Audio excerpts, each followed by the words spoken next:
আল্লাহ রাব্বুল আলামিন বলছেন, দুনিয়ার মানুষ ভালো করে বোঝো, ইন্নামাল মুমিনুন, দুনিয়ার বুকে আমি রব্বুল আমিন তাদেরকে ইমানদার বলে ডাক দিলাম। যেই মানুষের ভিতরে ঈমান আছে তার একটা পরিচয় আমি আল্লাহ তুলে ধরলাম। কি পরিচয় আমি তুলে ধরলাম? আল্লাহ বলছেন, আল্লাযীনা ইযা যুকিরাল্লাহু ওয়াজিলাত কুলুবুহুম, ওই মানুষগুলো, যেই মানুষের ভিতরে ঈমান আছে আমি আল্লাহ তাদেরকে ঈমানদার বলে সম্বোধন করলাম।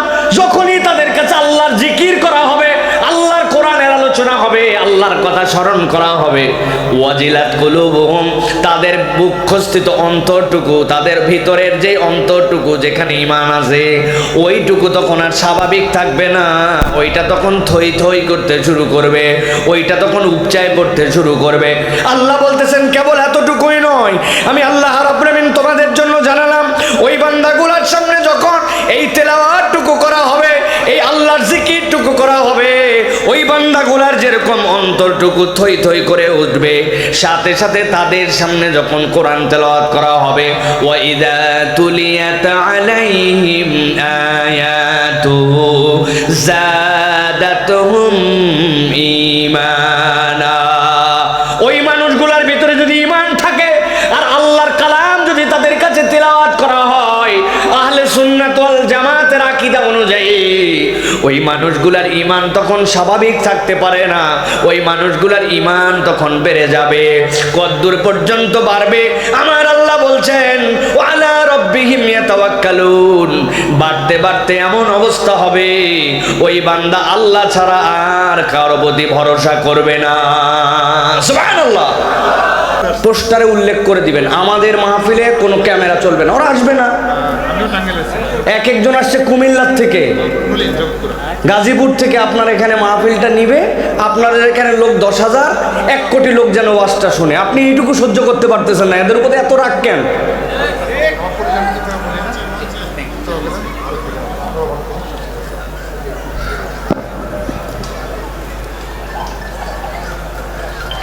আসসালামু আলাইকুম ওয়া রাহমাতুল্লাহি ওয়া বারাকাতুহু।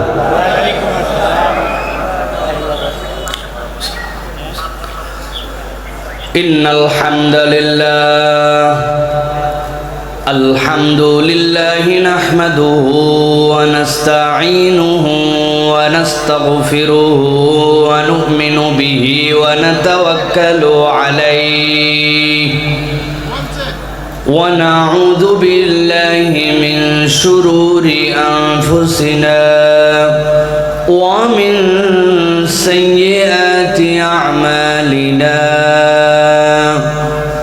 من يهد الله فلا مضل له ومن يضلل فلا هادي له، وأشهد أن لا إله إلا الله وحده لا شريك له، وأشهد أن سيدنا وحبيبنا وطبيب قلوبنا محمد الذي أرسله بالحق بشيرا ونذيرا وداعيا إلى الله بإذنه وسراجا منيرا، فقد قال الله سبحانه وتعالى في كلامه المجيد وفي فرقان الحميد،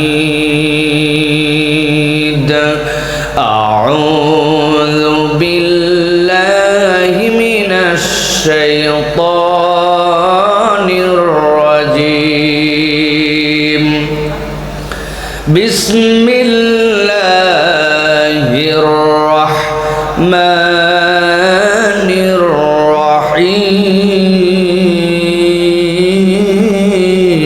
الرحيم،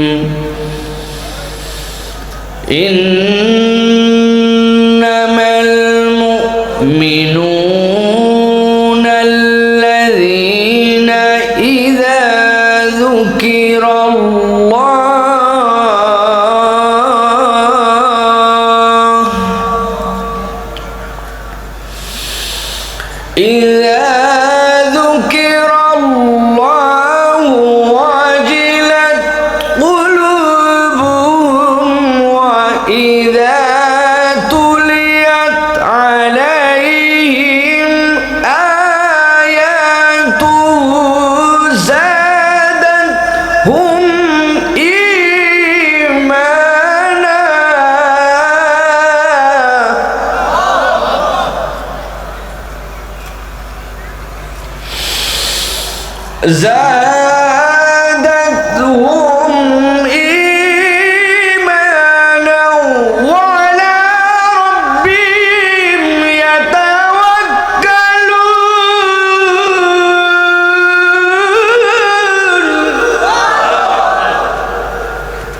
الذين يقيمون الصلاة ومما رزقناهم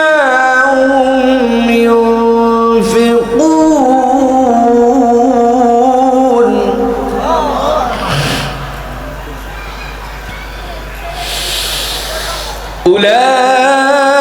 أولئك هم المؤمنون حقا لهم درجات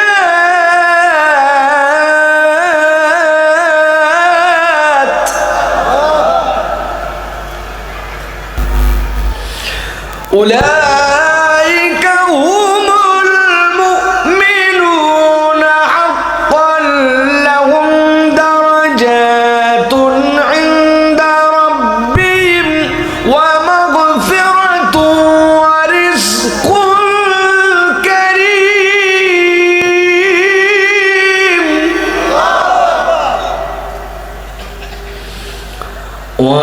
ومغفرة ورزق كريم.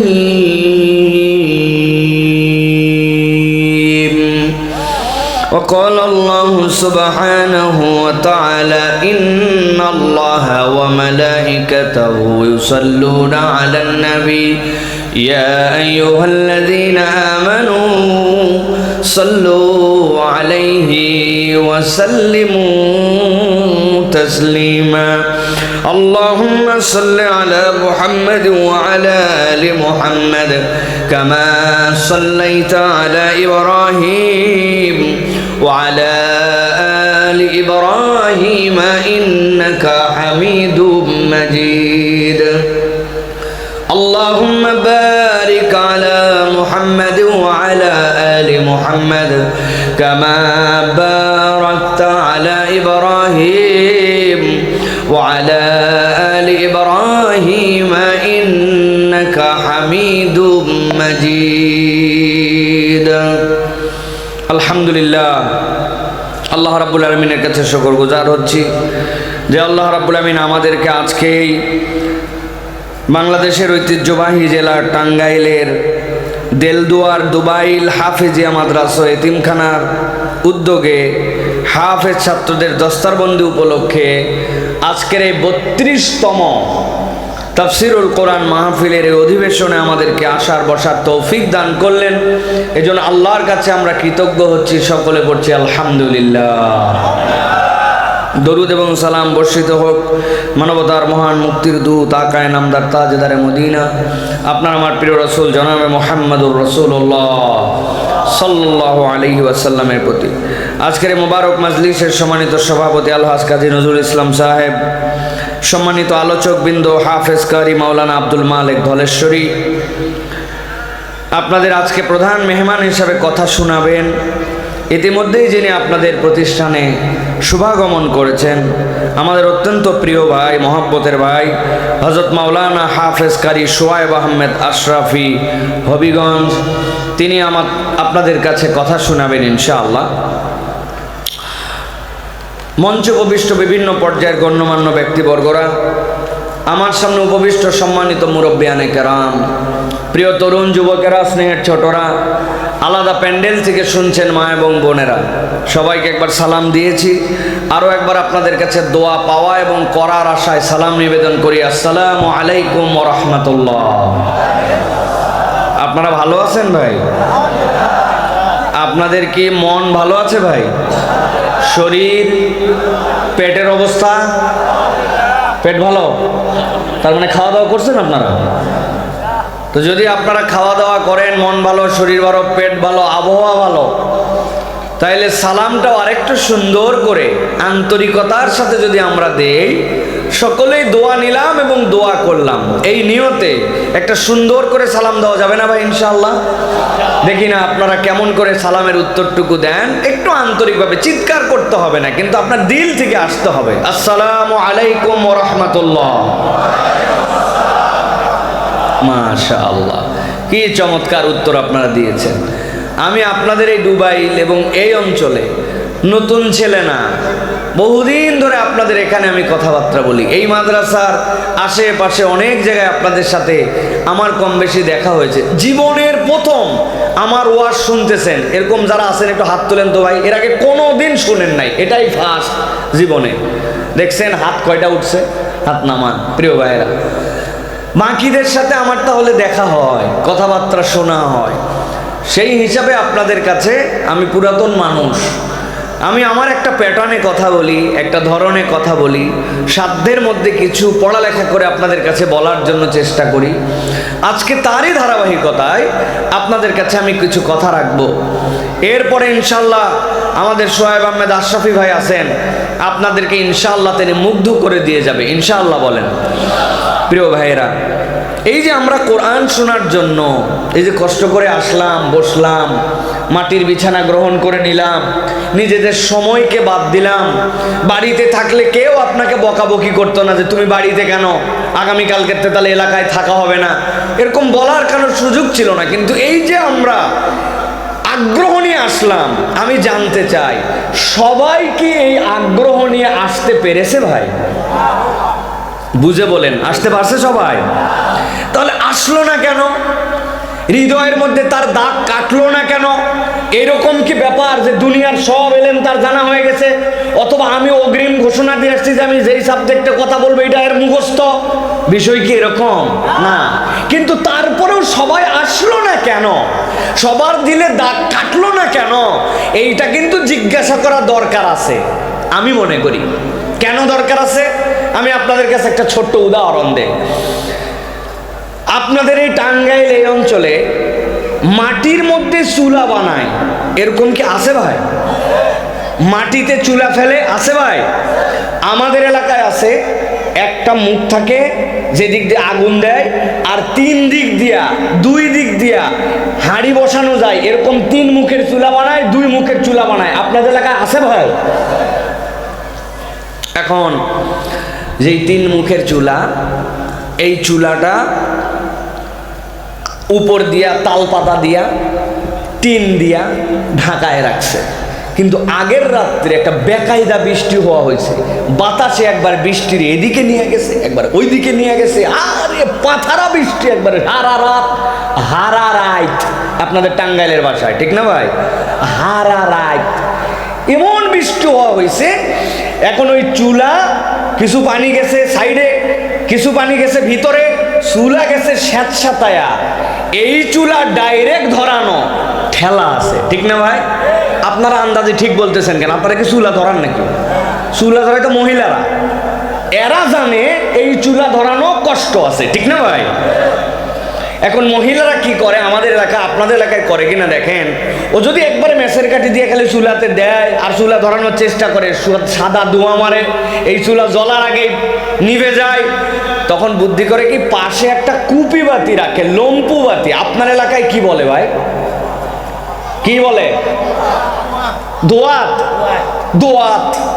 এই দোয়াত ধরাইছে, ধরাইয়া এরপরে খড় দিয়া, শুকনা খড়ি দিয়া, পাটকাঠি দিয়া ওর মধ্যে ধরায়, ধরাইয়া চুলার মধ্যে দেয়। চুলা যখন দাও দাও করে জ্বলে ওঠে তখন এই দোয়াতটা নিভায় দেয়, ঠিক না ভাই? কথা কি ঠিক আছে ভাই? যদি আমার সাথে মিলে তো হোহা করেন। এখন এই ভদ্র মহিলা যেই দোয়াত ধরাইছে, কুপি ধরাইছে, কুপি ধরানোর পরে দেখি কিরে, চুলা ধরানোর আগে কুপি দেখি লাল লাল ধোঁয়া মারে। চিন্তা করছে দোয়াতের মনে হয় যে শোলটা এইটা মনে একটু দুর্বল হয়ে গেছে, আস্তে করে একটু চাপ দিয়া শোলটা টান দিয়া তুলছে, তুলে আবার ধরাইছে মেসের ঠোকা দেওয়ার পরে দেখে এখন খালি লাল না, এখন আবার দপ দপ দপ দপ করে, এই নিবলো এই নিবলো এরকম করে। বুঝে থাকলে বলেন তো, ওইটা যদি লাল ধোঁয়া মারে, জ্বলতে না চায়, দপ দপ দপ দপ করে, তার মানে কি দোয়াতের ভিতরে কি নাই? এই যে কথা বললেন না যে কি নাই। এই সোফাটা একটু এক হাত পিছনে টেনে দেওয়া লাগবে, আমি ডাইনের লোক দেখতে অসুবিধা হচ্ছে, একটু পিছাই দেন বাবাজি, মনে কষ্ট নিয়েন না। হ্যাঁ পিছান, আর একটু পিছান, আর এক হাত, বাস ওই চেয়ারটা সরাই দেন, ঠিক আছে না ভাই? হ্যাঁ প্রিয় ভাইয়েরা, এখন দোয়াত যদি দপ দপ করে আর ধোঁয়া মারে, তাহলে দোয়াতের ভিতরে কি নাই? কেরোসিন নাই। কি নাই? আরো যদি ইউনিভার্সাল ভাষা ভাষায় বলি, আমি বোঝানোর জন্য বলি, এর ভিতরে মাল নাই, কি নাই, যে এইটা দিয়ে ওইটা জ্বলাবে এইটা নাই। তার মানে দোয়াতের ভিতরে যদি তেল না থাকে, উপরে জ্বলে না, ধোঁয়া মারে, ওর আচরণ ভিন্ন হয়ে যায়, স্বাভাবিকভাবে যা হওয়ার কথা তা হয় না, ঠিক কি না? আল্লাহ রাব্বুল আলামিন বলছেন, দুনিয়ার মানুষ ভালো করে বোঝো, ইন্নামাল মুমিনুন, দুনিয়ার বুকে আমি রব্বুল আমিন তাদেরকে ইমানদার বলে ডাক দিলাম। যেই মানুষের ভিতরে ঈমান আছে তার একটা পরিচয় আমি আল্লাহ তুলে ধরলাম। কি পরিচয় আমি তুলে ধরলাম? আল্লাহ বলছেন, আল্লাযীনা ইযা যুকিরাল্লাহু ওয়াজিলাত কুলুবুহুম, ওই মানুষগুলো, যেই মানুষের ভিতরে ঈমান আছে আমি আল্লাহ তাদেরকে ইমানদার বলে সম্বোধন করলাম। যখনই তাদের কাছে আল্লাহর জিকির করা হবে, আল্লাহর কোরআনের আলোচনা হবে, আল্লাহর কথা স্মরণ করা হবে, ওয়াজিলাত কুলুবুহুম, তাদের বুকস্থিত অন্তরটুকু, তাদের ভিতরের যে অন্তরটুকু যেখানে ঈমান আছে, ওইটুকু তখন আর স্বাভাবিক থাকবে না, ওইটা তখন থই থই করতে শুরু করবে, ওইটা তখন উপচায় পড়তে শুরু করবে। আল্লাহ বলতেছেন, কেবল এতটুকুই নয়, আমি আল্লাহ রাব্বুল আমিন তোমাদের জন্য জানালাম, ওই বান্দাগুলোর সামনে যখন এই তেলাওয়াতটুকু করা হবে, এই আল্লাহর জিকিরটুকু করা হবে, ওই বান্দাগুলার যেরকম অন্তরটুকু থই থই করে উঠবে, সাথে সাথে তাদের সামনে যখন কোরআন তেলাওয়াত করা হবে, ওয়া ইযা তুলিয়াত আলাইহিম আয়াতুহু যাদাতুহুম ঈমানা, ওই মানুষগুলার ভিতরে যদি ঈমান থাকে আর আল্লাহর কালাম যদি তাদের কাছে তেলাওয়াত করা হয় আহলে সুন্নাত ওয়াল জামাতের আকীদা অনুযায়ী, ওই মানুষগুলার ঈমান তখন স্বাভাবিক থাকতে পারে না, ওই মানুষগুলার ঈমান তখন বেড়ে যাবে। কতদূর পর্যন্ত বাড়বে? আমার আল্লাহ বলছেন, ওয়ালা রাব্বিহিম ইয়াতাওয়াক্কালুন, বাড়তে বাড়তে এমন অবস্থা হবে ওই বান্দা আল্লাহ ছাড়া আর কারো প্রতি ভরসা করবে না। সুবহানাল্লাহ। তাহলে কোরআনের আয়োজন হওয়ার পরে, কোরআনের আলোচনা হওয়ার পরে, ইসলামের কথা বলার পরে, আল্লাহ আল্লাহ রসুলের পছন্দনীয় বার্তা আপনার কাছে যাওয়ার পরেও যেই মানুষের অন্তরের মধ্যে কোনো ধাক্কা মানে না, যেই মানুষটা কোরআন তেলাওয়াতের পরেও হৃদয় থেকে জাগরুক করতে পারে না, বুঝতে হবে দুনিয়ার মানুষ হিসাব মিলানো লাগবে। আল্লাহ না করুক তার ভিতরে হয়তো ঈমানটা নিভু নিভু হয়ে গেছে, ঠিক না? আমার আল্লাহ রাব্বুল আমিন বলছেন, ওই মানুষগুলা, যেই মানুষগুলো আল্লাহ রাব্বুল আলামিনের বিধান শোনার পরে তাদের ঈমান বৃদ্ধি পায়, আল্লাহ রাব্বুল আলামিনের আলোচনা শোনার পরে তাদের হৃদয়ের মধ্যে আলাদা একটা আলোড়ন করে, ওই মানুষগুলার আরো দুইটা গুণাগুণ আছে, একটু হিসাব মিলায় নাও। আল্লাহ বলছেন গুণাগুণ দুইটা, তুমি হৃদয় দিয়ে একটুখানি অনুভব করো। কি গুণাগুণ? আল্লাহ বলতেন, আল্লাযীনা ইউকিমুনাস সালাতা ওয়া মিম্মা রাযাকনাহুম ইউনফিকুন।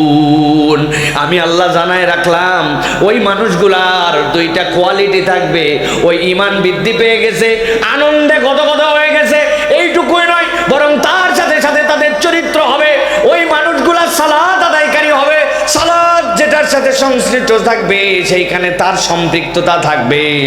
আর আমি আল্লাহ তাদের জন্য যে রিজিক দিয়েছি, ও আমি রাযাকনা, আল্লাহ বলছেন আমি আল্লাহ যা দিয়েছি, হুম তাদেরকে ইউনফিকুন, ওইখান থেকে ওই বান্দারা আল্লাহর জন্য খরচ করবে। সুবহানাল্লাহ। তাহলে হৃদয় দিয়ে বোঝেন আল্লাহ রাব্বুল আমিনের বিধান, আল্লাহর কোরআন, আল্লাহ রাব্বুল আমিনের কালাম শুনলেই তার ভালো লাগে হৃদয়ের মধ্যে। হাজার ব্যস্ততা থাকার পরেও হৃদয় দিয়ে সেটা অনুভব করার জন্য চেষ্টা করে। এইটা নর্মাল কোনো গুণাগুণের মানুষ নয়। এই জায়গায় যারা বসে আছে এমন নয় যে এনাদের কোনো কাজ নাই, এইগুলা মানুষের বোধ নাই, এরকম নয়।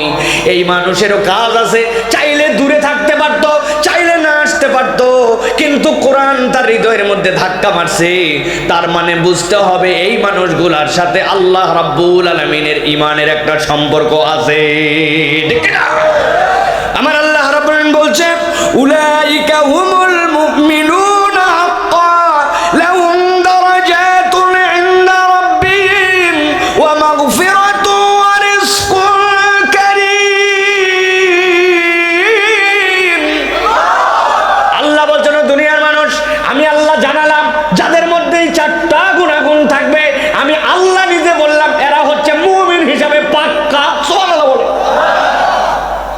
আমার আল্লাহ বলছেন উলাইকা, ওই মানুষগুলা, যেই মানুষগুলার মধ্যে এই গুনাহগুণ আছে, হুম, এই মানুষগুলো আল মুমিনুন, আল্লাহ বলছেন মুমিন হিসেবে হাক্কান, প্রকৃত সত্যিই তারা মুমিন। আল্লাহ বলতেছেন একবার যদি এই গুণ তুমি নিতে পারো, আমি আল্লাহ বললাম লাহুম দারাজাতুন ইনদা রাব্বিহিম। দুনিয়ার মানুষ তাকে দেখে, দুনিয়ার বুকেই তো আমাদের সাথেই চলাফেরা করে, তেমন কোনো তার বাড়িঘর নাই, চাকরি বাকরিতেও দুর্বল, দুনিয়ার লোক তারে দেখলেই সালাম দেয় না, ভয়ঙ্কর ভাবে তার কোনো দুনিয়ার বুকে পারফরমেন্সও নাই। কিন্তু আমি আল্লাহ বললাম এই চার গুণ যদি থাকে, দুনিয়ার মানুষ তাকে পাত্তা দেখ বা না দেখ, দুনিয়ার মানুষ তাকে গুনুক বা না গুনুক, আমি আল্লাহ বললাম লাহুম দারাজাতুন ইনদা রাব্বিহিম, আল্লাহর কাছে তাদের একটা বিশেষ মর্যাদা আছে। সুবহানাল্লাহ। কি মর্যাদা? কোরআন এটার বর্ণনা দিয়েছে। আল্লাহ রাব্বুল আলামিন বলছেন, ও দুনিয়ার মানুষ, এই দুনিয়ার উপরে আল্লাহ 7টা আসমানকে রেখেছেন। ঠান্ডা মাথায় কথা বোঝেন, মর্যাদাটা কি একটু বোঝেন। 7টা আসমান, আল্লাহ নবী বলছেন প্রত্যেক আসমানের মধ্যে এক আসমান থেকে আরেক আসমানের যাওয়ার পথ হচ্ছে 500 বছরের রাস্তা। কত বছর? কিন্তু আমরা জানি না এই 500 বছর কি বছর, সেটা কি আলোক বর্ষ নাকি সেটা মাইলের বর্ষ নাকি গাড়ির বর্ষ, ওই গতিটা কতটুকু আমরা জানি না।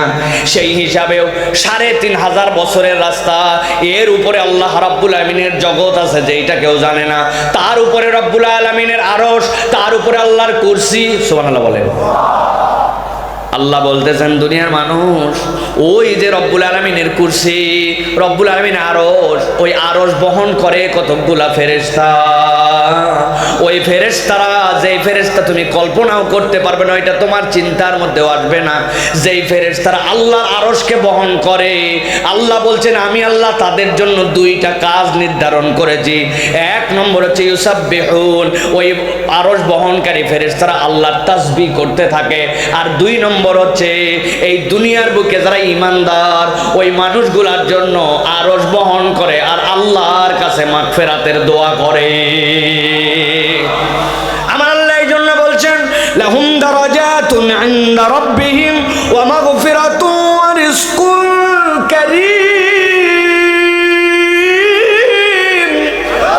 বান্দারে, আমি রব্বুল আমিন তোদের জন্য জানাই রাখলাম, আমি আল্লাহ তোদের জন্য কেবল মর্যাদাই দেই নাই, আমি আল্লাহ তোদের জন্য ক্ষমারও ঘোষণা দিলাম, আর আমি আল্লাহ তোদের জন্য সম্মানজনক রিজিকের দায়িত্ব নিয়ে নিলাম। সুবহানাল্লাহ। রিজকুন কারীম, আল্লাহ বলছেন এমন সম্মানজনক রিজিক, এটা তুই হিসাব করতে পারবি না, তুই তো রিজিকের তালাশি করিস, আর আমি আল্লাহ ঘোষণা দিয়ে দিলাম এরা হচ্ছে প্রকৃত মুমিন, এদের ক্ষমার দায়িত্ব আমার, রিজিকের দায়িত্ব আমার, মর্যাদা দেওয়ার দায়িত্ব আমি আল্লাহ। সুবহানাল্লাহ। আপনি হৃদয় দিয়ে অনুভব করলে আপনার ভিতরে আলোড়ন চলে আসবে। আরে কোরআনের কথা শুনলে, আল্লাহর জিকির শুনলে আমার ভিতরটা আনন্দিত হয়, কোরআনের কথা শুনলে আমার ঈমান বৃদ্ধি পায়, আমার আরো শুনতে মন চায়। আর আমি আল্লাহ রাব্বুল আলামিনের জন্য সালাতে গাফলতি করা ছেলে না, আমি দুনিয়ার দিক সালাতের দিকে আমি আছি, ইসলামের যারা সালাতের পক্ষের লোক আমি তার পক্ষে আছি, আর আমার দেওয়া রিজিক থেকে সাধ্যমতো দান খয়রাত করি। 4 গুণ আছে যার, আল্লাহ বলছেন আল্লাহর কাছে মর্যাদা আছে তার। সুবহানাল্লাহ। আমার রিজিক কেন আসে না? হিসাব মিলান। কি ব্যাপার, আমার সম্মানজনক রিজিক হয় না কেন? এত টাকা কামাই করার পরেও সুখ নাই কেন? এত কিছুর পরে অভাব চাই না কেন? এত কিছু পাওয়ার পরেও নাই নাই নাই নাই ভাব কেন? এই 4টার কোনো একটা জায়গায় ঘাটতি আছে। ভিতরে কি নাই? ভুলে গেলেন কি নাই? কেরোসিন নাই। ইমানেরটা তার কেরোসিন না, ভিতরে ইমানের পাওয়ার নাই, ঠিক কিনা? হিসাব মিলাতে হবে আমার। কি ব্যাপার রে ভাই, হুজুর সব আছে তারপরেও কি জানি নাই। ভাই কি নাই? কই জানলে আপনার কাছে আবার বলি কি জানি নাই, কি জানি নাই। কই ভাই সুখ পাই না। কেন পান না? কই আমি তো বুঝলে আপনারে বুঝাইতাম, কেন সুখ পাই না তাও বুঝি না, সব আছে তারপরেও নাই। সমাজটা এরকম না ভাই? 4টা ঘাটতি। তাহলে বুঝতে হবে কোরআনের আলোচনা হয় আপনাকে টানে না, আল্লাহর তেলাওয়াত হয় আপনার ঈমান বাড়ে না, সালাতের ওয়াক্ত পার হয়ে যায়, আপনার সালাতের ডেডিকেশন নাই, মনোযোগ নাই, আপনি সালাতটা আল্লাহর জন্য নিবেদিত প্রাণ হয়ে আদায় করেন না, কোন রকম আউলা ঝাউলা মার্কা সালাত আছে না ভাই? বাপরে জোরে জোরে রুকু, বাপরে জোরে জোরে সিজদা, 2 রুকু সিজদার মধ্যে হাতে কোনো সময় নাই, এত পেরেশানি। হ্যাঁ, 2 সিজদার মধ্যে টাইম নাই। মসজিদে পড়লে, লোকের সামনে পড়লে তাও ধীর স্থির পাওয়ার পরে, আর ব্যক্তিগতভাবে পড়লে তো ওরে বাবারে বাবারে বাবা, ওই সময় গতিয়ে ঝড় উঠায় ফেলে। এরকম মুসল্লি কি টাঙ্গাইলে আসেনি ভাই? একটু বুঝে বলেন আরেকবার, আসেনি ভাই? খবরদার আর আসে জানি বলেন না, বলেন আমরা। ও আসে মানে কারা? তারা, ওনারা কারা? আমরা। আসে বলতে কি মজা লাগে, অমুক অমুক, উত্তর পাড়ার রে, দক্ষিণ পাড়ার অমুক আছে, অমুক আছে, আর অমুক নাই, এই অমুক তো আমি। আসে মানে আমরা। প্রিয় ভাইয়েরা, তাহলে আজকে আমরা এই যে এখানে চলে আসলাম কোরআন শোনার জন্য, এটা আমাদের ঈমান বাড়ানোর একটা ট্যাবলেট, ঠিক কিনা? আল্লাহ রাব্বুল আমিন যেন আমাদের এই আশাকে, আমাদের এই বসাকে, আমাদের এই আয়োজনকে যেন আল্লাহ রাব্বুল আমিন কবুল করেন, বলেন আল্লাহুম্মা আমিন। তাহলে আমরা কোরআনুল কারীম থেকে, যেহেতু তাফসীর মাহফিল বলেছেন, আমি আপনাদের কাছে ঘন্টাখানিক কথা বলবো নিয়ত করেছি। আমি আপনাদের এখানে উঠেছি 9:30টায়। ইনশাআল্লাহ আমি ঘন্টাখানিক আপনাদের কাছে কথা বলার জন্য চেষ্টা করবো। এরপরে আশাবি ভাই আসবেন ইনশাআল্লাহ। বেশি রাত করে আপনাদেরকে কষ্ট দেওয়া হবে না ইনশাআল্লাহ। যে কথাগুলি বলার জন্য নিয়ত করেছি এবং যে কথাগুলি বলবো মনে করেছি, এই কথাগুলি আপনাদের কাছে ইনশাআল্লাহ জানিয়ে দিয়ে যাওয়ার জন্য চেষ্টা করব। আপনারা কি শুনতে রাজি আছেন ভাই? মেন্টালি প্রিপেয়ার্ড আছেন আপনারা সবাই ইনশাআল্লাহ? কারা কারা রাজি আছেন দেখে 2টা হাত উঁচু করেন। মাশাআল্লাহ, হাত নামান। সবাই হাত তুলবেন না। যারা আমার বয়সী, মানে যাদের বয়স এখনো 40 বছর হয় নাই, তারা একটু হাত উঁচু করেন তো ভাই। আন্ডার 40, আপনার 40 হয়নি? বাবা, দাড়ি পাইকে শেষ, আপনার 60 পার হয়েছে, আপনার বুঝে হাত তোলেন। যাদের 40 হয় নাই তারা হাত সোজা করেন, হাত সোজা করেন। মাশাআল্লাহ, এবার হাত নামান। এবার 40-এর উপরে কারা, তারা দেখে হাত তোলেন দেখি ভাই। +40, ওরে সুবহানাল্লাহ, মুরব্বীরাও প্রচুর পরিমাণে আসছে, আলহামদুলিল্লাহ। এবার সবাই মিলে একটা টান টান করে হাত তোলেন, 2 হাত শক্ত করে তোলেন। তুলছেন সবাই? এবার ডানে বামে একটু তাকায় দেখেন কারা কারা উঠাতে পারে নাই। তুলছে সবাই? তুলছে? সোজা হয়েছে হাত, সোজা করেন এইরকম একদম বুক বরাবর, বুকের হাড্ডিটা ফুটান, একটু পিছন দিকে টানা দেন। দিচ্ছেন? মাশাআল্লাহ। এবার একটু হাতটা সোজা করেন, হাতটা একটু নড়াচড়া দেন, আশপাশের হাতের সাথে হাত লাগুক, একটু নড়ান। এই বাচ্চারাই, মুরব্বী হাত তোলে নাই কেন? এই যে নারকেল গাছের গোড়ায় কি ব্যাপার? সোজা করেন, হাত সোজা করেন। মাশাআল্লাহ, শক্ত করেন, শক্ত। এবার গলাটা একটু পরিষ্কার দেন, ভালো কইরা রে ভাই, শক্ত করে হাত সোজা করেন। এবার বুক বরাবর নেন, এই বরাবর। আমি এবার লিল্লাহে তাকবীর বলবো, আপনার আসমান জমিন ফাটায়া একটা তাকবীর দিয়ে জানাতে হবে যে আমাদের প্যান্ডেলে আল্লাহর রহমতে আর কোনো লোক নাই। কিছু লোক বাইরে ঘোরাফেরা করতেছে আর মনে করতে যাও আজ মাইকে দূরে দূরে হচ্ছে, ভিতরে মনে লোক নাই, আর ভিতরে বসার জায়গা নাই, ওদেরকে একটু জানাতে হবে। পারবেন ইনশাআল্লাহ? আর নতুন করে কোনো লোকজন এদিক দিয়ে ঢুকতে না পারে, ছেলেরা গার্ড দিবে, কোনো লোক এদিক দিয়ে ঢুকবে না। ওয়াজে কয়জনই শুনবে, ঠিক কিনা? তোরা জন্মের মতো চানাচুর খা আর জন্মের মতো চটপটি খাওয়ারা, জীবনে খায় না এইগুলা, ঠিক কিনা? খা, তোরা খা, যত পারিস খা। আজকে বদদোয়া করা হবে ওদের জন্য ইনশাআল্লাহ। রেডি হন। ওয়াজ হয় আর তুমি আসো না, মাঠের মধ্যে নেমে বিড়ি খায়। 4-5 বন্ধু মিলে গোল। আমি চিন্তা করলাম ভিতর দিয়ে ধোঁয়া উঠে কেমনে রে, নিচ দিয়ে পানি পড়ে, দেহুর মধ্যে ধোঁয়া ওঠে, দাঁড়ায় আমতে মুখ দিয়ে টানে। কি মোটর চালু করছে চিন্তা করছে মুসলমানের ছেলে। আয় হায়, আল্লাহু আকবার। রেডি সবাই? হাত রেডি? পারবেন এটা তাকবীর দিতে? পারবেন? বুঝছেন কিন্তু? পারবেন তো? গলা থাকলে কি গেলে কি? আমাদের মাহফিল আছে একবারে এপ্রিল পর্যন্ত, আপনাদের তো এই মাঠে এই বছরে শেষ। রেডি সবাই? পারবেন ইনশাআল্লাহ? মুরব্বী এরকম করে হাত দিলে কেমনে পারবেন আপনি? আপনার আগের থেকে তো ফাঁকি ঝুঁকি দেওয়ার চিন্তা করছেন। রেডি? রেডি? দেখে একটা তাকবীর দেন। লিল্লাহে তাকবীর, লিল্লাহে তাকবীর। আল কোরআনের আলো, আল হাদিসের আলো, তোমার নেতা আমার নেতা, তোমার নেতা আমার নেতা, আলেম ওলামা যেখানে, আল্লাহর আইন যেখানে, লিল্লাহে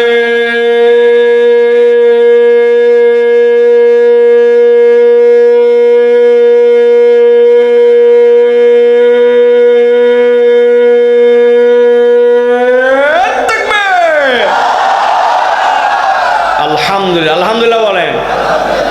আজকে যারা এই তাকবীর মিস করছে এরা আগামী 1 বছর পস্তাবে। তাকবীরের ধ্বনি শয়তান পছন্দ করে না, ঠিক না? এই জন্য সব মানুষ তাকবীর দিতে পারে না, সব দলও তাকবীর দিয়ে তার মিছিল শুরু করতে পারে না, ঠিক না? ইনশাআল্লাহ আগামীর বাংলাদেশ ইসলামের বাংলাদেশ, আগামীর বাংলাদেশ কোরআনের বাংলাদেশ, আগামীর বাংলাদেশ আল্লাহু আকবারের বাংলাদেশ।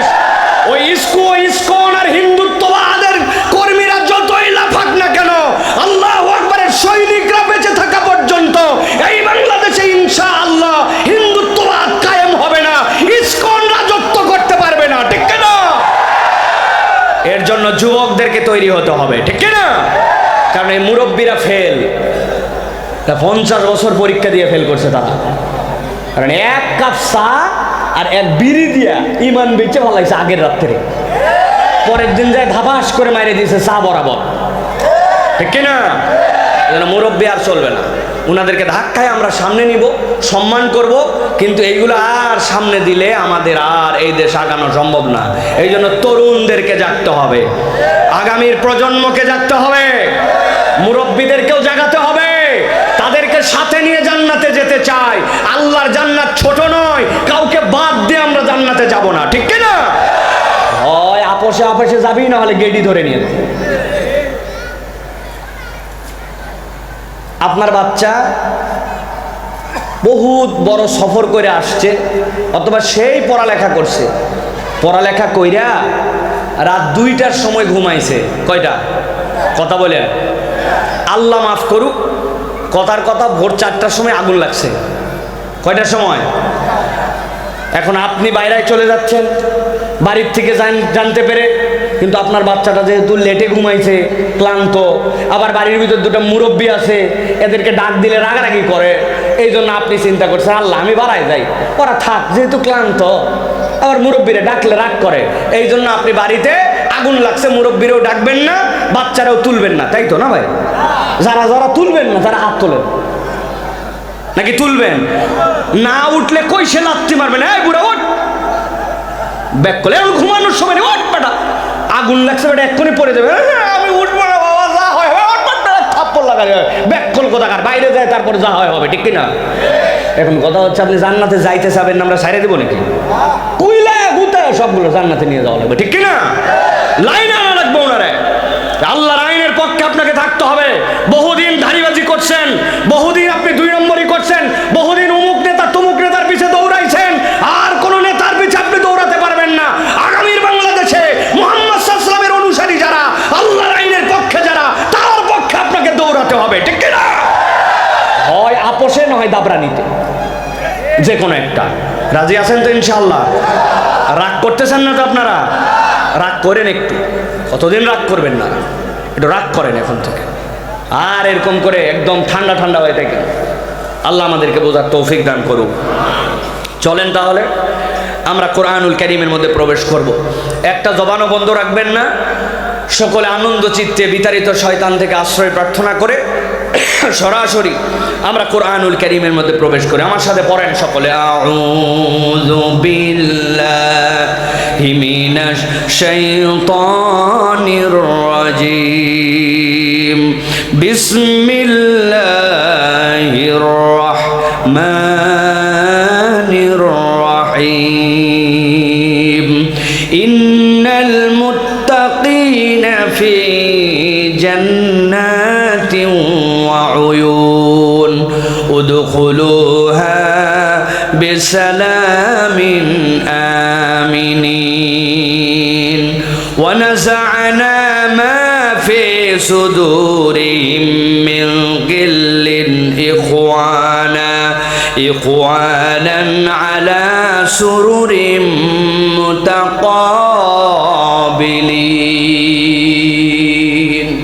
আমার আল্লাহ রাব্বুল আলামিন তাবৎ পৃথিবীর মানুষের মাঝ থেকে প্রথমে আল্লাহ রাব্বুল আলামিন ইমানদারদেরকে আলাদা করেছেন। মানুষ আল্লাহ রাব্বুল আলামিনের দামি সৃষ্টি, কিন্তু আল্লাহ বলছেন তুমি মানুষ হলেই কেবল আল্লাহর কাছে মর্যাদাশীল নও, তোমার মর্যাদা বৃদ্ধি পাবে যখন তুমি ঈমান এনেছো।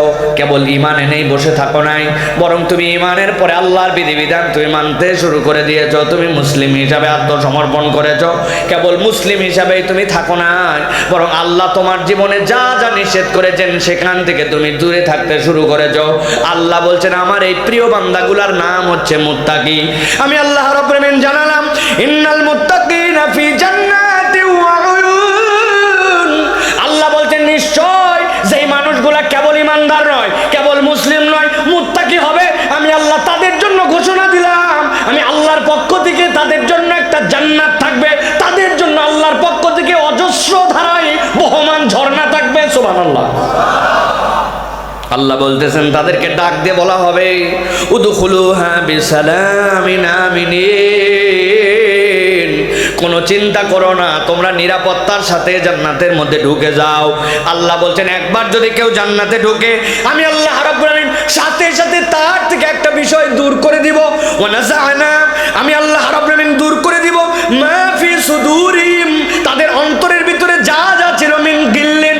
দুনিয়ার বুকে সবাই হিংসা করে না, কিন্তু তারপরেও হৃদয়ের মধ্যে ঈর্ষা চলে আসে, শয়তান ঢুকায়া দেয়, মনের ভিতরে কষ্ট তৈরি করে, একজনের সাথে আরেকজনের দূরত্ব তৈরি করে।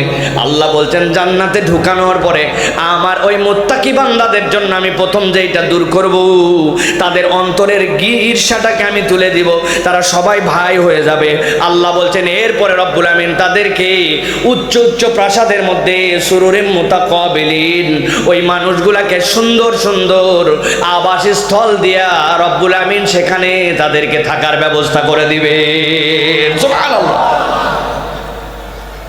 আল্লাহ বলতেছেন ওই মানুষগুলোর জন্য নবী আপনি জানায় রাখেন লা ইয়ামাসসুহুম ফিহা নাসাবুন ওয়া মা হুম মিনহা বিমুখরাজিন। একবার যদি জান্নাতের মধ্যে ঢোকে, এইখানে আপনি যত আকর্ষণ নেই ওয়াজ শোনেন না কেন, এখন এই ওয়াজটা যদি 3-4 ঘন্টা হয়ে যায় আপনার জান আর নিতে পারবে না, আপনার অলসতা চলে আসবে, মনের মধ্যে অশান্তি আসবে, ক্লান্তি আসবে। আল্লাহ বলতেছেন আমার বান্দাদেরকে জানায় রাখেন ও যদি একবার জান্নাতে ঢোকে আমি রব্বুল আমিন তার জন্য জানায় রাখলাম, ওই জান্নাতে ঢোকার সাথে সাথে আমি রব্বুল আলামিন ওই মানুষগুলার জীবন থেকে ক্লান্তি বলে আর কিচ্ছু রাখবো না, ক্লান্তিটা তার দূর করে দিব। আর একবার যদি জান্নাতে ঢোকে ওই বান্দাকে আর জান্নাত থেকে বের করা হবে না। আল্লাহ বলতেছেন আমার হাবিব আপনার উম্মত এই বর্ণনা শুনে হৃদয়ের মধ্যে আশা করবে, আহারে আমি যদি ওই জান্নাতে যেতে পারতাম। আশা হয়েছে কিনা? জান্নাতে যেতে চাই কিনা? কিন্তু আপনার উম্মত যখন আবার নিজের দিকে তাকাবে, চোখটা বন্ধ করবে অথবা ঠান্ডা মাথায় চিন্তা করবে, দেখবে আহারে আজকে সকাল থেকে এসা পর্যন্ত আমার যে পরিমাণ গুনাহ, যেমনে নামাজ পড়ার কথা ছিল, যেমনে চোখের ব্যবহার করার কথা ছিল, যেমনে মুখের কাজ করা ছিল, আল্লাহর রাস্তায় যেমনে চলার কথা ছিল, উপরের লেবাস পোশাক হয়তো আছে, কিন্তু অন্তরের মধ্যে এমন কল্পনা আসছিল যে এটা বাহিরের মানুষ জানলে আমার দিকে থুতু ফেলার জন্য তাকাতো না। এত বড় দাড়ি মুরব্বী মানুষ মনে করছে ওনার অন্তরে কোনো খারাপ কল্পনা আছে না, হুজুর মানুষ, পাগড়ি বান্ধা লোক, চিন্তা করছেন একটা সুফি মানুষ হয়তো, কিন্তু ওই ব্যক্তিটার সামনে দিয়ে একটা মহিলা চলে গেছে, শয়তান তার হৃদয়ের মধ্যে এমন কথা জাগরুক করছে, ওইটা যদি বাহিরে আসে অবস্থা খারাপ হয়ে যেত। আল্লাহ বলতেছেন অত জান্নাতের বর্ণনা শুনলো, ওই জান্নাতে যাওয়ার পরে নিয়ামতের বর্ণনা শুনলো, কিন্তু ওই জান্নাতে যাওয়ার জন্য তার যে তৈরি হওয়া লাগবে, তার যে গুণামুক্ত জিন্দেগি লাগবে, ওর নিজের দিকে তাকাইলে তো আর চিন্তা করে কেমনে আমি বাঁচবো, আমার তো বাঁচার কোনো উপায় নাই। আল্লাহ বলতেছেন জান্নাতের বর্ণনা দেওয়ার পরে, মুত্তাকিদের হাল বলে দেওয়ার পরে, ও আমার হাবিব আপনি আপনার উম্মতের জন্য জানান নাব্বি ইবাদি আন্নী আনাল গফুরুর রহিম।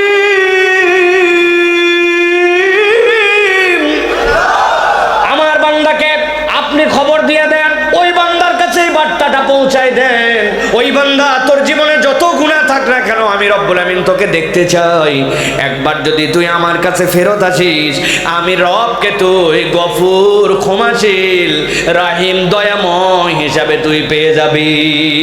সুবহানাল্লাহ। তাহলে আল্লাহ রাব্বুল আলামিন বান্দাকে জান্নাতেও নিতে চান, বান্দাকে ক্ষমাও করে দিতে চান, ঠিক কি না?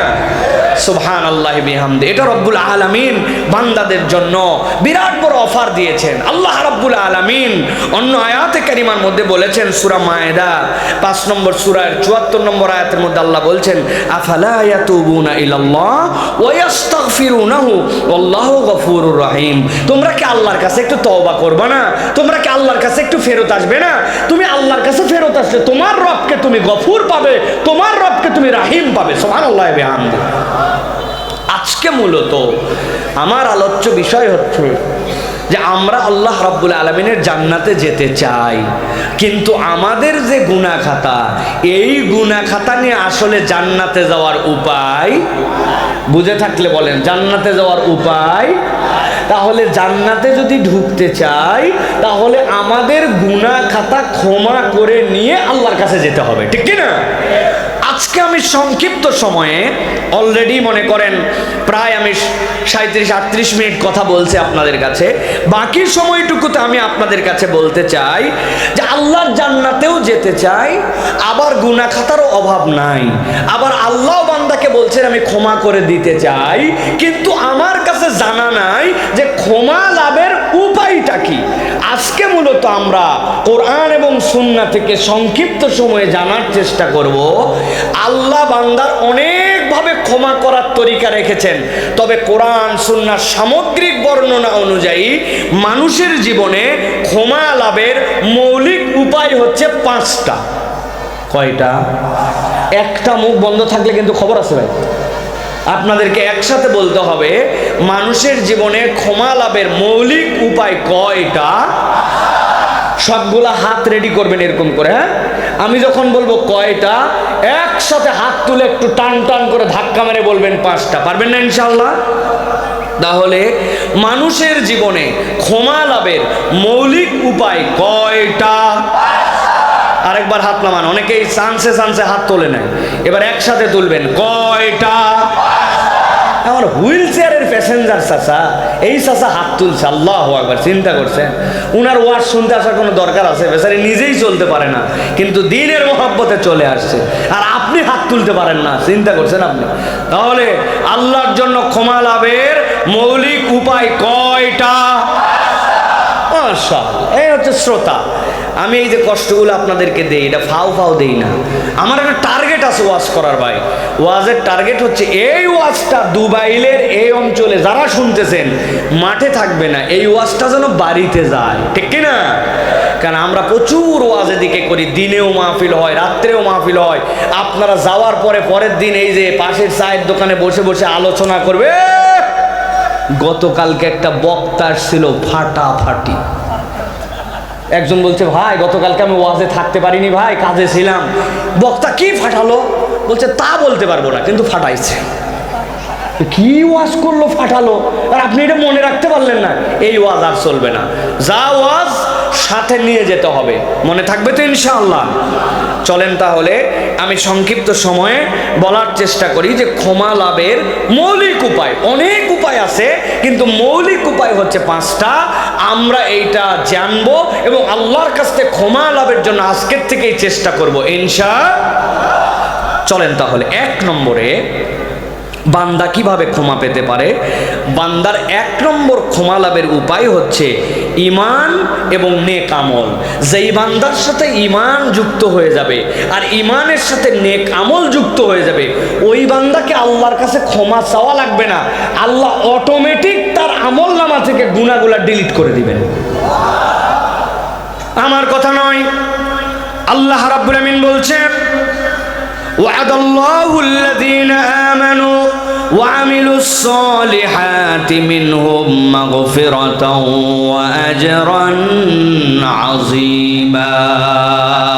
আমার আল্লাহ রাব্বুল আমিন বলছেন, দুনিয়ার মানুষ তোমরা তোমাদের ফ্যামিলির সাথে ওয়াদা করো, স্ত্রীর সাথে ওয়াদা করো, সন্তানের সাথে ওয়াদা করো, কিন্তু সব সময় তোমরা ওয়াদা রাখতে পারো না।